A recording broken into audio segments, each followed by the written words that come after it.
மகளின் மருமகளை அடுத்த வர எபிசோட்ல பார்த்தீங்கன்னா, துளசியோட பர்த்டே அன்னைக்கு சின்ன தம்பி துளசி கிட்ட போயிட்டு, இந்த மாரி நான் காதலிக்கிற பொண்ணுக்கும் இன்னைக்கு தான் வந்து பிறந்த நாள்னு சொல்லிட்டு சொல்றாரு. "ஓ! அப்படியா? சூப்பர். அந்த பொண்ணு பேர் என்ன?" அப்படின்னு கேட்கும்போது, "அம்மு" அப்படின்னு சொல்றாரு. "என்னது அம்முவா? சின்ன வயசுல இப்படி தானே என்ன ஒரு பையன் கூப்பிட்டுட்டு இருந்தான்." அப்படிங்கிற ஞாபகம் வந்து துளசிக்கு வருது. அது மட்டும் இல்லாம, "எங்க ஃபோட்டோ காட்டுங்க." அப்படின்னு சொல்லும்போது, சின்ன தம்பி வந்து அந்த சின்ன வயசு ஃபோட்டோவ எடுத்து காமிக்கிறாங்க. அத பார்த்தோனே துளசிக்கு ரொம்பவே ஷாக் ஆயிருது. துளசியோட சின்ன வயசு ஃபோட்டோ தான் அது. ஸோ சின்ன தம்பி தேடுற அந்த அம்மு அப்படிங்கிற பொண்ணு, துளசி அப்படிங்கிற விஷயம் வருது. சின்ன வயசுல பண்ண காதல் ஞாபகமா தான் சின்ன தம்பி இன்னமும் துளசிய வந்து நெனச்சிட்டு இருக்காரு. ஆனா துளசிக்கு வந்து அவ்வளவா அந்த ஞாபகம்லாம் இல்ல போல. அதனால தான் அவங்க வந்து அந்த காதல மறந்துட்டு, இன்னொரு கல்யாணத்துக்கு கூட ரெடியாகி கல்யாணம் பண்ணிக்கிட்டாங்க. ஆனா சின்ன தம்பி இன்னமும் பார்த்தீங்க அப்படின்னா, அம்மு அப்படிங்கிற இந்த துளசிய தான் நெனச்சிட்டு இருக்காரு.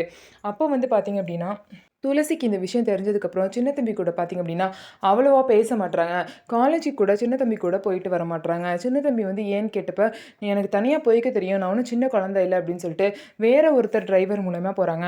சின்ன தம்பி உடனே துளசிகிட்ட போயிட்டு, "என்ன விட உங்கள அவரு நல்லா பார்த்துப்பாரா?" அப்படின்னு சொல்லிட்டு கேட்குறாங்க.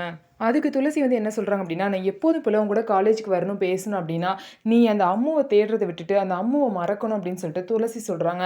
துளசி வந்து சின்ன தம்பி கிட்ட பேசுற இந்த விஷயத்த சூடாமணி வந்து கேட்குறாங்க. சூடாமணிக்கு மேல துளசி மேல டவுட் வருது.